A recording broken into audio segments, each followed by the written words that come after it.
ਸਤਿ ਸ਼੍ਰੀ ਅਕਾਲ। ਨਿਊਜ਼ 18 ਪੰਜਾਬ ਹਰਿਆਣਾ ਹਿਮਾਚਲ ਦੇਖ ਰਹੇ ਸਾਰੇ ਦਰਸ਼ਕਾਂ ਦਾ ਸਵਾਗਤ। ਮੈਂ ਹਾਮਰਿਤ ਵਿਰਦੀ। ਬੁਲੇਟਿਨ ਦੀ ਸ਼ੁਰੂਆਤ ਕਰਦੇ ਹਾਂ ਪੈਟਰੋਲ ਦੀਆਂ ਕੀਮਤਾਂ ਦੇ ਨਾਲ, ਜੋ ਅੱਜ ਇੱਕ ਵਾਰ ਫਿਰ ਤੋਂ ਵਧੀਆਂ ਨੇ। ਜੀ ਹਾਂ, ਇੱਕ ਵਾਰ ਫਿਰ ਤੋਂ ਪੈਟਰੋਲ ਦੀਆਂ ਕੀਮਤਾਂ ਦੇ ਵਿੱਚ ਵਾਧਾ ਹੋਇਆ ਹੈ। 35 ਪੈਸੇ ਪ੍ਰਤੀ ਲੀਟਰ ਦੇ ਹਿਸਾਬ ਦੇ ਨਾਲ ਪੈਟਰੋਲ ਮਹਿੰਗਾ ਹੋਇਆ ਹੈ। ਤਾਂ ਪੈਟਰੋਲ ਦੀਆਂ ਕੀਮਤਾਂ ਦੇ ਵਿੱਚ ਜੋ ਅੱਗ ਲੱਗਣ ਦਾ ਸਿਲਸਿਲਾ ਲਗਾਤਾਰ ਜਾਰੀ ਹੈ। ਹੁਣ ਇਸ ਦੇ ਨਾਲ ਹੀ ਪੰਜਾਬ ਦੇ ਵਿੱਚ 100 ਰੁਪਏ ਦੇ ਪਾਰ ਹੋ ਗਈਆਂ ਨੇ ਪੈਟਰੋਲ ਦੀਆਂ ਕੀਮਤਾਂ तमाम ਸਾਰੇ ਹੀ ਸ਼ਹਿਰਾਂ ਦੇ ਵਿੱਚ। ਹਾਲਾਂਕਿ ਡੀਜ਼ਲ ਦੀਆਂ ਕੀਮਤਾਂ ਦੇ ਵਿੱਚ ਵਾਧੇ ਤੋਂ ਅਜੇ ਰਾਹਤ ਮਿਲੀ ਹੋਈ ਹੈ। ਅੱਜ ਡੀਜ਼ਲ ਦੀਆਂ ਕੀਮਤਾਂ ਨਹੀਂ ਵਧੀਆਂ ਨੇ, ਪਰ ਪਿਛਲੇ ਦਿਨਾਂ ਦੇ ਵਿੱਚ ਪੈਟਰੋਲ ਤੇ ਡੀਜ਼ਲ ਦੀਆਂ ਕੀਮਤਾਂ ਲਗਾਤਾਰ ਇਕੱਠੇ ਵਧੀਆਂ ਨੇ। ਤੇ ਜੋ ਪੈਟਰੋਲ ਦੀ ਕੀਮਤ ਹੈ ਇਸ ਵੇਲੇ ਪੰਜਾਬ ਦੇ ਤਕਰੀਬਨ ਸਾਰੇ ਸ਼ਹਿਰਾਂ ਦੇ ਵਿੱਚ 100 ਦਾ ਆંકੜਾ ਜੋ ਹੈ ਉਹ ਪਾਰ ਕਰ ਚੁੱਕੀ ਹੈ। ਲੋਕ ਪਰੇਸ਼ਾਨ ਨੇ, ਪਰ ਇਸ ਸਭ ਦੇ ਵਿਚਾਲੇ ਇਸ ਮਹਿੰਗਾਈ ਤੋਂ ਰਾਹਤ ਮਿਲਦੀ ਹੋਈ ਨਜ਼ਰ ਨਹੀਂ ਆ ਰਹੀ। ਤਾਂ ਪੈਟਰੋਲ ਦੀਆਂ ਕੀਮਤਾਂ ਦੇ ਵਿੱਚ ਇੱਕ ਵਾਰ ਫਿਰ ਤੋਂ ਵਾਧਾ ਹੋਇਆ ਹੈ। 35 ਪੈਸੇ ਪ੍ਰਤੀ ਲੀਟਰ ਦੇ ਹਿਸਾਬ ਦੇ ਨਾਲ ਪੈਟਰੋਲ ਦੀਆਂ ਕੀਮਤਾਂ ਵਧੀਆਂ ਨੇ। ਪੰਜਾਬ ਦੇ ਵਿੱਚ 100 ਰੁਪਏ ਦੇ ਪਾਰ ਪੈਟਰੋਲ ਦਾ ਰੇਟ ਹੋ ਗਿਆ ਹੈ। ਡੀਜ਼ਲ ਦੀਆਂ ਕੀਮਤਾਂ 'ਚ ਹਾਲਾਂਕਿ ਅੱਜ ਕੋਈ ਵਾਧਾ ਨਹੀਂ ਹੋਇਆ ਹੈ, ਪਰ ਪੈਟਰੋਲ 35 ਪੈਸੇ ਵਧਿਆ ਹੈ।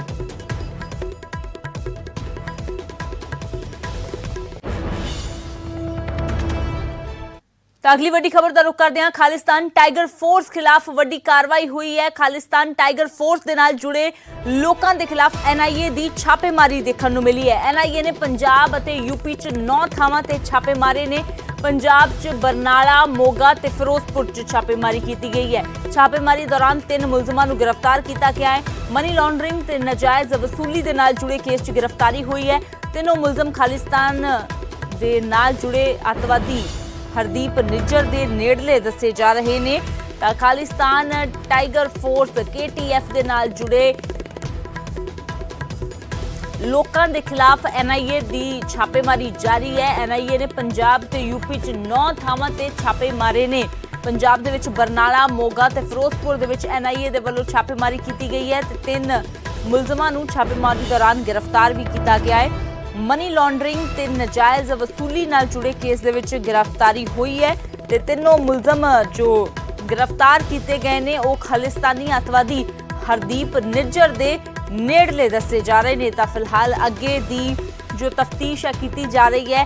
ਕੀ ਕਨੈਕਸ਼ਨ ਇਹਨਾਂ ਦਾ ਹੈ, ਹੋਰ ਕਿੱਥੇ ਕਿੱਥੇ ਜੋ ਇਹਨਾਂ ਦਾ ਨੈਟਵਰਕ ਫੈਲਿਆ ਹੋਇਆ ਹੈ ਉਹ ਵੀ ਪਤਾ ਲਗਾਉਣ ਦੀ ਕੋਸ਼ਿਸ਼ ਇਸ ਵੇਲੇ ਕੀਤੀ ਜਾ ਰਹੀ ਹੈ। NIA ਦੇ ਵੱਲੋਂ ਇਹਨਾਂ ਦੇ ਨਾਲ ਜੁੜੇ ਹੋਰ ਲੋਕਾਂ ਦੀ ਵੀ ਤਲਾਸ਼ ਕੀਤੀ ਜਾ ਰਹੀ ਹੈ ਤੇ ਇਹਨਾਂ ਦੇ ਕੋਲੋਂ ਵੀ ਪੁੱਛਗਿੱਛ ਕੀਤੀ ਜਾਵੇਗੀ ਕਿ ਇਹਨਾਂ ਦਾ ਅੱਗੇ ਕਿੱਥੇ ਕਿੱਥੇ ਜੋ ਕਨੈਕਸ਼ਨ ਜੁੜਿਆ ਹੋਇਆ ਹੈ। ਤਾਂ ਹੁਣ ਗੱਲ ਕਰਦੇ ਹਾਂ ਪੰਜਾਬ ਦੀ। ਪਾਵਰਫੁਲ ਪੰਜਾਬ ਜੋ ਇਸ ਵੇਲੇ ਪਾਵਰਲੈਸ ਹੋਇਆ ਨਜ਼ਰ ਆ ਰਿਹਾ ਹੈ ਤੇ ਪਾਵਰ ਕੱਟਾਂ ਦੇ ਨਾਲ ਸੂਬੇ ਦੀ ਸਿਆਸਤ ਦੇ ਵਿੱਚ ਵੀ ਨਵਾਂ ਕਰੰਟ ਆ ਗਿਆ ਹੈ। ਅਕਾਲੀ ਦਲ ਅੱਜ ਸੂਬੇ ਭਰ ਦੇ ਵਿੱਚ ਪ੍ਰਦਰਸ਼ਨ ਕਰੇਗਾ। ਜ਼ਿਲ੍ਹਾ ਪੱਧਰ ਤੇ ਬਿਜਲੀ ਘਰਾਂ ਦੇ ਅੱਗੇ ਅਕਾਲੀ ਦਲ ਦੇ ਪ੍ਰਦਰਸ਼ਨ ਹੋਣਗੇ। ਸੁਖਬੀਰ ਬਾਦਲ ਲੰਬੀ ਤਾਂ ਹਰਸਿਮਰਤ ਕੌਰ ਬਾਦਲ ਬਠਿੰਡਾ ਦੇ ਵਿੱਚ ਧਰਨਾ ਦੇਣਗੇ। ਉਧਰ ਕੱਲ ਆਮ ਆਦਮੀ ਪਾਰਟੀ ਦੇ ਵੱਲੋਂ ਵੀ ਪ੍ਰਦਰਸ਼ਨ ਕੀਤਾ ਜਾਵੇਗਾ। ਸਰਕਾਰ ਅਕਾਲੀ ਦਲ ਦੇ ਵੇਲੇ ਹੋਏ ਸਮਝੌਤਿਆਂ ਨੂੰ ਜ਼ਿੰਮੇਵਾਰ ਦੱਸ ਰਹੀ ਹੈ ਕਿ ਜੋ ਪਾਵਰ ਐਗਰੀਮੈਂਟ ਅਕਾਲੀ ਦਲ ਦੇ ਵੇਲੇ ਕੀਤੇ ਗਏ ਉਹ ਮਹਿੰਗੇ ਜੋ ਰੇਟਾਂ ਤੇ ਕੀਤੇ ਗਏ ਨੇ ਤੇ ਉਸੇ ਦਾ ਖਾਮਿਆਜ਼ਾ ਅੱਜ ਪੰਜਾਬ ਦੀ ਜਨਤਾ ਨੂੰ ਭੁਗਤਣਾ ਪੈ ਰਿਹਾ ਹੈ। ਤਾਂ ਪਾਵਰ ਐਗਰੀਮੈਂਟਾਂ ਨੂੰ ਜ਼ਿੰਮੇਵਾਰ ਦੱਸਿਆ ਜਾ ਰਿਹਾ ਹੈ। ਸਰਕਾਰ ਕਹਿ ਰਹੀ ਹੈ ਕਿ ਪਾਵਰ ਐਗਰੀਮੈਂਟ ਲੀਗਲ ਢੰਗ ਦੇ ਨਾਲ ਇੰਨੇ ਇੱਕ ਜ਼ਿਆਦਾ ਸਟਰੋਂਗ ਬਣਾਏ ਗਏ ਨੇ ਕਿ ਇਹਨਾਂ ਨੂੰ ਅਦਾਲਤ ਦੇ ਵਿੱਚ ਚੁਣੌਤੀ ਦੇਣਾ ਵੀ ਆਸਾਨ ਨਹੀਂ ਹੈ। ਜਦਕਿ ਦੂਜੇ ਪਾਸੇ ਵਿਰੋਧੀ ਸਰਕਾਰ ਨੂੰ ਘੇਰ ਰਹੇ ਨੇ। ਪੰਜਾਬ ਦੇ ਵਿੱਚ ਲੰਬੇ ਕੱਟ ਜੋ ਬਿਜਲੀ ਦੇ ਲੱਗ ਰਹੇ ਨੇ ਉਸ ਨੂੰ ਲੈ ਕੇ ਸਿਆਸਤ ਵੀ ਗਰਮਾਈ ਹੋਈ ਹੈ।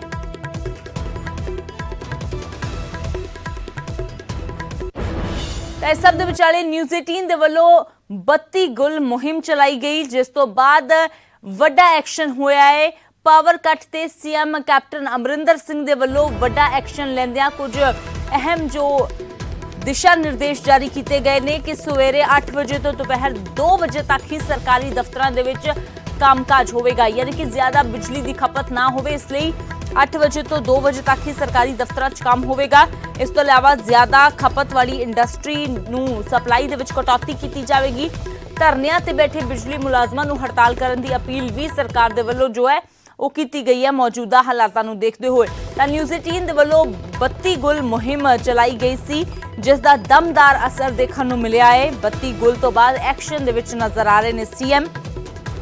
ਖੇਤੀ ਤੇ ਘਰੇਲੂ ਬਿਜਲੀ ਸਪਲਾਈ ਤੇ ਫੋਕਸ ਕਰਨ ਦੇ ਨਿਰਦੇਸ਼ ਦਿੱਤੇ ਨੇ। ਸੂਬੇ ਦੇ ਸਾਰੇ ਸਰਕਾਰੀ ਦਫ਼ਤਰਾਂ ਦਾ ਸਮਾਂ ਬਦਲ ਕੇ ਸਵੇਰੇ 8 ਵਜੇ ਤੋਂ ਦੁਪਹਿਰ 2 ਵਜੇ ਦਾ ਕਰ ਦਿੱਤਾ ਗਿਆ ਹੈ। ਜ਼ਿਆਦਾ ਖਪਤ ਵਾਲੀ ਇੰਡਸਟਰੀ ਦੀ ਸਪਲਾਈ 'ਚ ਕਟੌਤੀ ਕਰਨ ਦੇ ਆਦੇਸ਼ ਨੇ। ਬਿਜਲੀ ਮੁਲਾਜ਼ਮਾਂ ਨੂੰ ਹੜਤਾਲ ਖਤਮ ਕਰਨ ਦੀ ਅਪੀਲ ਕੀਤੀ ਗਈ ਹੈ ਤੇ ਮੁਲਾਜ਼ਮਾਂ ਦੀਆਂ ਮੰਗਾਂ ਦੇ ਲਈ 3 ਮੈਂਬਰੀ ਕਮੇਟੀ ਦਾ ਵੀ ਗਠਨ ਕੀਤਾ ਗਿਆ ਹੈ ਜੋ ਇਸ ਪੂਰੇ ਮਾਮਲੇ ਤੇ ਇੱਕ ਰਿਪੋਰਟ ਤਿਆਰ ਕਰੇਗੀ ਤੇ ਉਸ ਤੋਂ ਬਾਅਦ ਉਸ ਦੇ ਉੱਪਰ ਵਿਚਾਰ ਕੀਤਾ ਜਾਵੇਗਾ।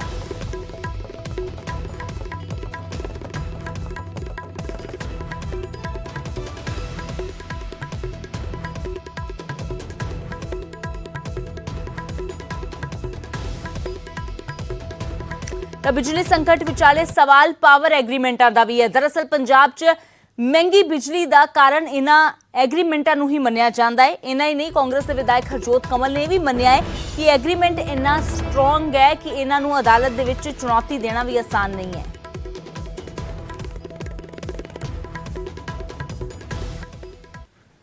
ਜਿਹੜੇ ਬਿਜਲੀ ਦੇ ਸਮਝੌਤੇ ਸ਼੍ਰੋਮਣੀ ਅਕਾਲੀ ਦਲ ਦੇ ਵੇਲੇ ਹੋਏ ਸੀ ਉਹਨਾਂ ਦੇ ਵਿੱਚ ਟੈਕਨੀਕਲ ਪੱਖ ਤਾਂ ਕੋਈ ਵਿਚਾਰਿਆ ਨਹੀਂ ਗਿਆ, ਪਰ ਲੀਗਲ ਪੱਖ ਤੋਂ ਉਹ ਇੰਨੇ ਸਟਰੋਂਗ ਕੀਤੇ ਗਏ ਕਿ ਜਦੋਂ ਅਸੀਂ ਰੱਦ ਕਰਨ ਦੀ ਕੋਸ਼ਿਸ਼ ਕੀਤੀ ਤਾਂ ਉਹ ਵੀ ਅਦਾਲਤ ਦੇ ਵਿੱਚ ਸਰਕਾਰ ਉਹਨਾਂ ਦੇ ਮੂਹਰੇ ਟਿਕ ਨਹੀਂ ਸਕੀ, ਕਿਉਂਕਿ ਉਹਨਾਂ ਨੇ ਉਹਨੂੰ ਇੰਨਾ ਠੋਸ ਕਰਕੇ ਹੀ ਲੀਗਲੀ ਉਹਨਾਂ ਨੂੰ ਕੀਤਾ ਪਿਆ। ਮੈਨੂੰ ਨਹੀਂ ਪਤਾ ਉਹਦੇ ਪਿੱਛੇ ਉਹਨਾਂ ਦੀ ਕੀ ਮਨਸ਼ਾ ਸੀ, ਕੀ ਭਾਈਵਾਲੀ ਸੀ ਜਾਂ ਹੋਰ ਕੀ ਉਹਦੇ ਪਿੱਛੇ ਉਹਨਾਂ ਦਾ ਰਿਹਾ ਹੋਊਗਾ, ਪਰ ਇਸ ਗੱਲ ਨਾਲ ਪੰਜਾਬ ਸਾਰਾ ਮਾਰ ਕੇ ਰੱਖ ਦਿੱਤਾ। 25 ਸਾਲ ਦਾ ਸਮਝੌਤਾ ਜਿਹਨੂੰ ਨਾ ਤੁਸੀਂ ਰੱਦ ਕਰ ਸਕਦੇ ਆ।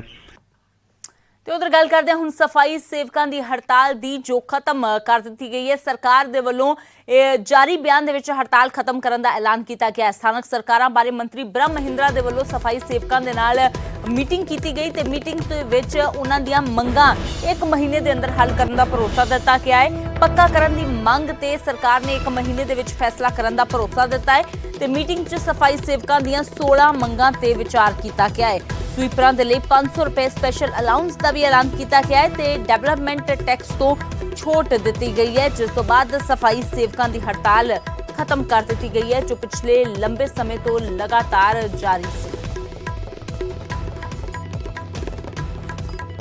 ਇਹਨਾਂ ਦੀਆਂ ਜਿਹੜੀਆਂ ਜਾਇਜ਼ ਮੰਗਾਂ ਸੀਗੀਆਂ ਉਹਨਾਂ ਤੇ ਠੀਕ ਫੈਸਲਾ ਲਿਆ ਗਿਆ ਔਰ ਪੰਜਾਬ ਦੇ ਲੋਕ ਜਿਹੜੇ ਪਿਛਲੇ ਕੁਝ ਦਿਨਾਂ ਤੋਂ ਸਫਾਈ ਨਾ ਹੋਣ ਦੀ ਵਜ੍ਹਾ ਨਾਲ ਤੰਗੀ ਮਹਿਸੂਸ ਕਰ ਰਹੇ ਸੀਗੇ, ਜਿਹਦੀ ਚਿੰਤਾ ਮੈਨੂੰ ਵੀ ਸੀ, ਮੇਰੇ ਆਫੀਸਰਸ ਨੂੰ ਵੀ ਸੀ।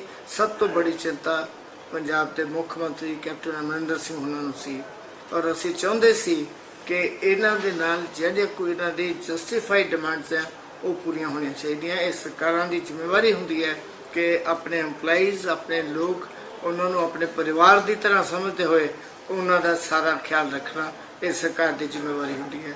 ਔਰ ਇਸੇ ਨੂੰ ਦੇਖਦੇ ਹੋਏ ਕਈ ਦਿਨ ਤੋਂ ਇਹਨਾਂ ਦਾ ਡਾਇਲੋਗ ਚੱਲ ਰਿਹਾ ਸੀ ਔਰ ਮੈਂ ਬੜਾ ਸ਼ੁਕਰਗੁਜ਼ਾਰ ਹਾਂ ਇਸ ਲੀਡਰਸ਼ਿਪ ਦਾ ਇਹਨਾਂ ਦਾ ਕਿ ਇਹਨਾਂ ਨੇ ਸਾਡੀ ਮੰਗ ਜਿਹੜੀ ਸਾਡੀ ਮੰਗ ਵੀ ਸੀ ਵੀ ਸਟ੍ਰਾਈਕ ਨੂੰ ਜਿਹੜਾ ਹੈ ਹੁਣ ਖਤਮ ਕੀਤਾ ਜਾਏ। ਬਹੁਤ ਦਿਨ ਹੋ ਗਏ ਔਰ ਇਹਨਾਂ ਦੀਆਂ ਮੰਗਾਂ ਅਸੀਂ ਸਵੀਕਾਰ ਕੀਤੀਆਂ। ਸਾਡੀ ਗੱਲ ਇਹ ਸਵੀਕਾਰ ਕਰ ਰਹੇ ਨੇ, ਕਾਲ ਆਫ ਕਰ ਰਹੇ ਨੇ ਸਹੀ ਕੱਲ ਸਵੇਰ ਤੋਂ।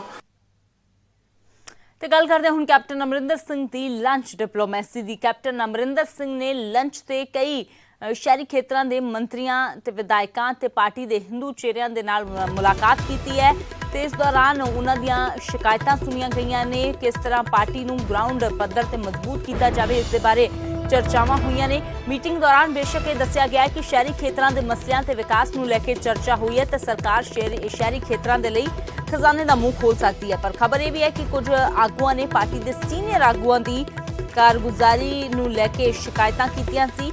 ਕੈਪਟਨ ਦੀ ਇਹ ਮੀਟਿੰਗ ਇਸ ਦੇ ਲਈ ਵੀ ਅਹਿਮ ਮੰਨੀ ਜਾ ਰਹੀ ਹੈ ਕਿਉਂਕਿ ਨਵਜੋਤ ਸਿੰਘ ਸਿੱਧੂ ਦਿੱਲੀ ਦੇ ਵਿੱਚ ਹਾਈ ਕਮਾਂਡ ਦੇ ਨਾਲ ਮੁਲਾਕਾਤ ਕਰਕੇ ਆਪਣਾ ਪੱਲੜਾ ਭਾਰੀ ਕਰਨ ਦੇ ਵਿੱਚ ਲੱਗੇ ਹੋਏ ਨੇ ਤਾਂ ਦੂਜੇ ਪਾਸੇ ਕੈਪਟਨ ਅਮਰਿੰਦਰ ਸਿੰਘ ਵੀ ਆਪਣਾ ਕੁੰਭਾ ਮਜ਼ਬੂਤ ਕਰਨ ਦੇ ਵਿੱਚ ਲੱਗੇ ਨੇ। ਲਗਾਤਾਰ ਇੱਕ ਤੋਂ ਬਾਅਦ ਮੀਟਿੰਗਾਂ ਦਾ ਦੌਰ ਕਾਂਗਰਸ ਦੇ ਵਿੱਚ ਜਾਰੀ ਹੈ।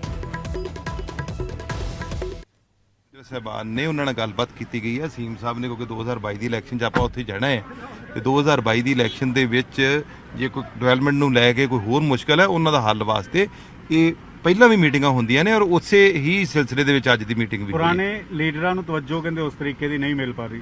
ਨਹੀਂ, ਸਾਰਿਆਂ ਨੂੰ ਮਿਲਦੀ। ਦੇਖੋ ਇੰਨੇ 'ਚ ਕਿਤੇ ਨਾ ਕਿਤੇ ਕੋਈ ਇਗਨੋਰ ਹੋ ਜਾਂਦਾ, ਕਦੀ ਇਹੋ ਜਿਹੀ ਗੱਲ ਸੀਐਮ ਸਾਹਿਬ ਵੱਲੋਂ ਹੋਈ ਨਹੀਂ ਗੀ। ਹਿੰਦੂ ਲੀਡਰ ਸਾਹਿਬਾਨ ਨੇ ਉਹਨਾਂ ਨਾਲ ਗੱਲਬਾਤ ਕੀਤੀ ਗਈ ਹੈ ਸੀਐਮ ਸਾਹਿਬ ਨੇ, ਕਿਉਂਕਿ 2000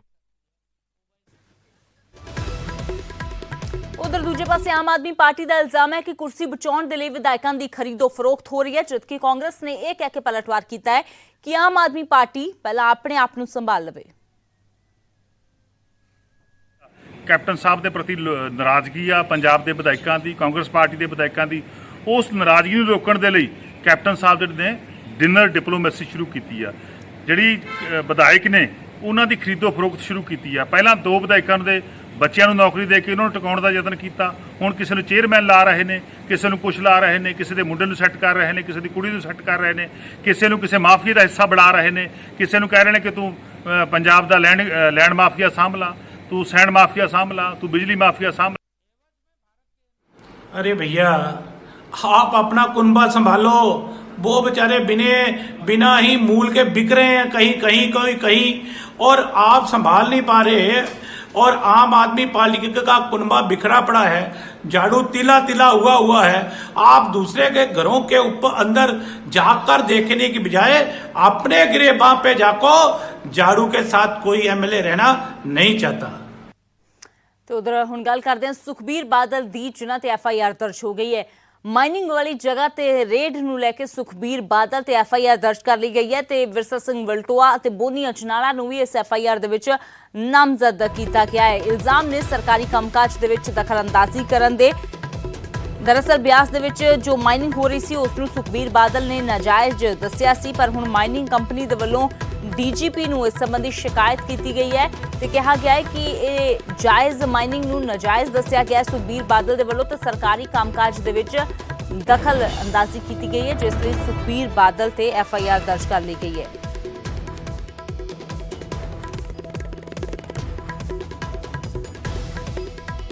तो उधर सुखबीर बादल ते FIR दर्ज होने तो बाद सियासत भी भख गई है। अकाली दल ने कैप्टन सरकार ते निशाना साधिया है कि हम माफिया ते कार्रवाई की बजाय सुखबीर बादल ते झूठी FIR दर्ज कर दी गई है। माइनिंग माफिया नूं सरकारी सुरक्षा की गल साबित हो गई है। ब्यास दे विच माइनिंग साइट ते रेड करन ते FIR दर्ज हुई है सुखबीर बादल ते सुखबीर ते लीगल माइनिंग दे विच रुकावट पैदा करन दे इल्जाम जो लगाए गए ने ते इसे नूं लैके हुण अकाली दल दे वल्लों कैप्टन सरकार ते पलटवार किया गया है। कहा कि बजाय कि माइनिंग माफिया ते नक पाई जाए, सुखबीर बादल ते ही झूठी FIR दर्ज कर दी गई है।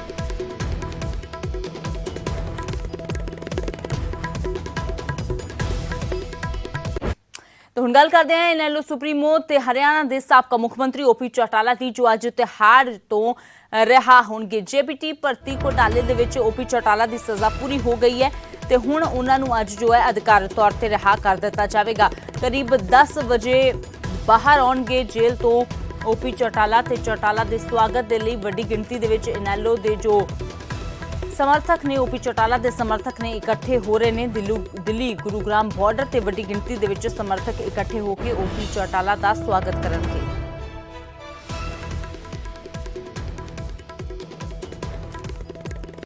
तो उधर गल करते हैं किसानां दी। एक पासे अंदोलन जारी है, दूजे पासे संसद इजलास नूं लैके किसान आगू रणनीति घड़न च जुट गए ने। गुरनाम चढ़ूणी ने तां बकायदा लोकां तो संसद नूं घेरन नूं लैके राय मंगी है। तो उधर BJP किसानां ते हमलावर रुख अपना रही है।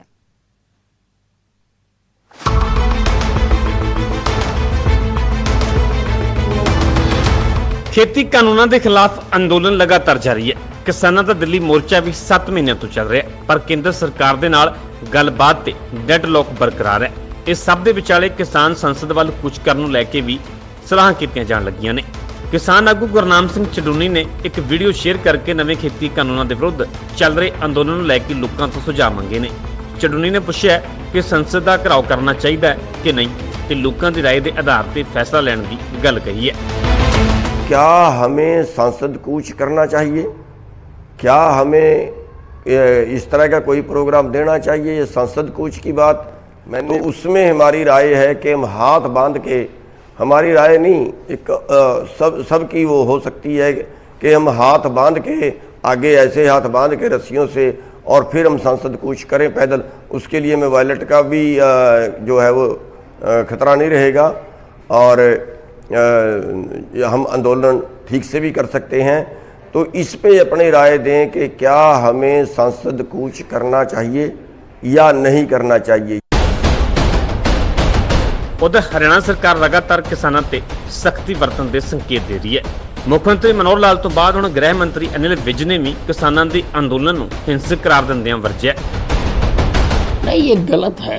अब किसान जो हर रोज जो हिंसक होता जा रहा है, महात्मा गांधी के देश में हिंसक आंदोलन नहीं चल सकते, हिंसा का कोई काम नहीं है।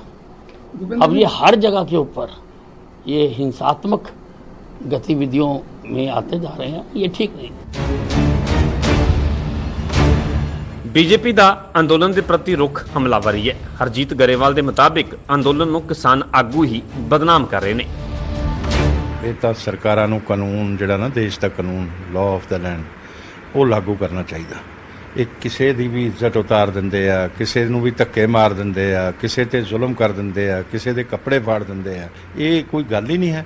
ਇਹ ਤਾਂ ਪੰਜਾਬ 'ਚ ਤਾਂ ਇਹ ਹੈ ਖੱਟਰ ਸਾਹਿਬ ਨੂੰ ਸਖਤ ਹੋਣਾ ਚਾਹੀਦਾ ਇਹਦੇ ਤੇ, ਔਰ ਹਰ ਸਟੇਟ ਗਵਰਨਮੈਂਟ ਨੂੰ ਸਖਤ ਹੋਣਾ ਚਾਹੀਦਾ। ਗੁੰਡਾਗਰਦੀ ਬੰਦ ਹੋਣੀ ਚਾਹੀਦੀ ਹੈ। ਔਰ ਇਹ ਜਿਹੜੇ ਰੇਪ ਨੇ, ਜਿਹੜੇ ਮਰਡਰ ਨੇ, ਉਹ ਕਰਨ ਤੋਂ ਬਾਅਦ ਵੀ ਫਿਰ ਦੇਖੋ ਕਿਵੇਂ ਹੰਕੜਬਾਜ਼ੀ ਦਿਖਾਉਂਦੇ ਆ। ਮਤਲਬ ਲੋਕ ਰਾਜ ਦੇ ਅੰਦਰ ਲੋਕ ਲਾਜ ਜ਼ਰੂਰੀ ਹੁੰਦੀ ਹੈ। ਇਹਨਾਂ ਨੂੰ ਲੋਕਾਂ ਦੀ ਸ਼ਰਮ ਵੀ ਨਹੀਂ ਹੈ। ਆ ਜਿਹੜੇ ਕਿਸਾਨ ਨੇਤਾ ਨੇ ਇਹ ਕ੍ਰਿਮੀਨਲਸ ਨੂੰ ਪਾਲ ਰਹੇ ਆ, ਤੇ ਇਹ ਕੋਈ ਕਿਸਾਨ ਅੰਦੋਲਨ ਥੋੜਾ ਰਹਿ ਗਿਆ। ਸੰਸਦ ਦਾ ਮਾਨਸੂਨ ਇਜਲਾਸ ਇਸੇ ਮਹੀਨੇ ਸ਼ੁਰੂ ਹੋਣ ਦੀ ਸੰਭਾਵਨਾ ਹੈ, ਜਿਸ ਨੂੰ ਲੈ ਕੇ ਕਿਸਾਨ ਆਗੂ ਵੀ ਤਿਆਰੀ ਖਿੱਚਣ ਲੱਗ ਪਏ ਨੇ। ਹਾਲਾਂਕਿ ਇਸ ਨੂੰ ਲੈ ਕੇ ਸੰਯੁਕਤ ਕਿਸਾਨ ਮੋਰਚੇ ਨੇ ਕੋਈ ਵੀ ਫੈਸਲਾ ਨਹੀਂ ਲਿਆ। Bureau report, news 18 Punjab.